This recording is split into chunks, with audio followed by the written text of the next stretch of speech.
খবরদার কেউ একা একা ইফতারি করবেন না। একা ইফতারি করেন নাকি আপনারা? একসাথে। আল্লাহর হাবিব সাল্লাল্লাহু আলাইহি ওয়াসাল্লাম বললেন, কেউ যদি কাউকে ইফতারি খাওয়ায়, যিনি খাওয়ালো উনি রোজা রেখে যেই সওয়াব, খাওয়ানোর কারণে ওই সওয়াব। সাহাবারা বললেন, ইয়া রাসূলুল্লাহ, ইফতারি খাওয়ানোর মতো পয়সা তো আমাদের নাই। আল্লাহর হাবিব সাল্লাল্লাহু আলাইহি ওয়াসাল্লাম বললেন, ওয়ালাউ বি শারবাতিমা, যদি এক ঢোক পানি দিয়েও ইফতারি খাওয়া তবেও এই সওয়াব পাওয়া যাবে। ওয়ালাউ বি আযকা চিলাবান, এক ঢোক দুধ দিয়ে খাওয়ালো। ওয়ালাউ বি তামরা, একটা খেজুর দিয়ে ইফতারি করালো এই সওয়াব। সুবহানাল্লাহ পড়েন।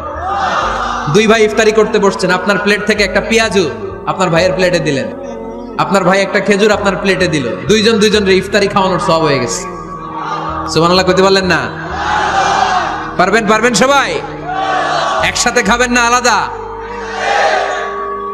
আল্লাহর হাবিব সাল্লাল্লাহু আলাইহি ওয়াসাল্লাম খেতে বসলে কখনো খাবারের বদনাম করতেন না। সহিহ বুখারীর হাদিস, মা আবা রাসূলুল্লাহ সাল্লাল্লাহু আলাইহি ওয়াসাল্লাম তাআমান কত্তু, কখনো খাবারের বদনাম করেন নাই। এই 63 বছরের জীবনে কখনো না, একবারও না। ইনিশতাহাহু আকালাহু, ভাল লাগলে খাইতেন, বেশি বেশি খাইতেন। ওয়া ইন কারিহাহু তারাকা, ভালো না লাগলে রেখে দিতেন, ওটার দিকে তাকাতেন না। কিন্তু কখনো বলেন নাই লবণ বেশি হইছে, কখনো বলেন নাই ঝাল বেশি হইছে, এগুলো বললেন না। বলবেন? মহিলা প্যান্ডেলের ভাবিরা খুব খুশি, এখন খুশি হয়ে গেছে।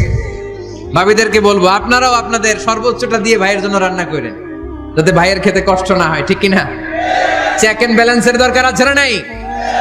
ইসলাম is check and balance, very balanced religion, খুবই ভারসাম্যপূর্ণ জীবন ব্যবস্থা। খাবারের বদনাম করবেন না। খাবেন, খাওয়ার শেষে শুকরিয়া করবেন কার? ঘরে কোরআন তেলাওয়াত করবেন। কি করবেন? করেন, আপনারা করেন? হ্যাঁ, ঘরে কোরআন তেলাওয়াত করেন প্রতিদিন। ফজরের পরে প্রতিটা পরিবার থেকে সুমধুর কোরআনের ধ্বনি ভেসে আসতে হবে। কথা কয় না?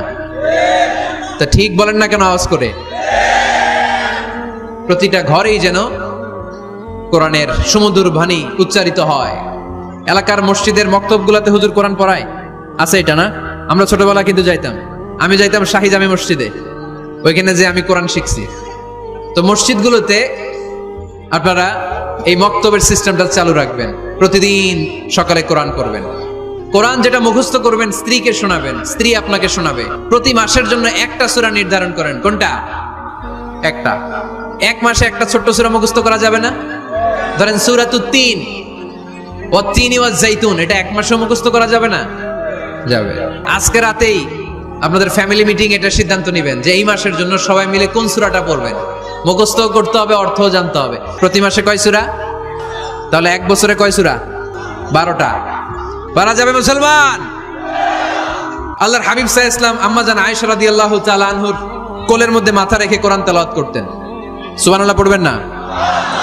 কানা রাসূলুল্লাহ সাল্লাল্লাহু আলাইহি ওয়াসাল্লাম ইয়াকরাউল কুরআন ওয়া রাসুহু ফি হাজরি ওয়া আনা হায়েদ।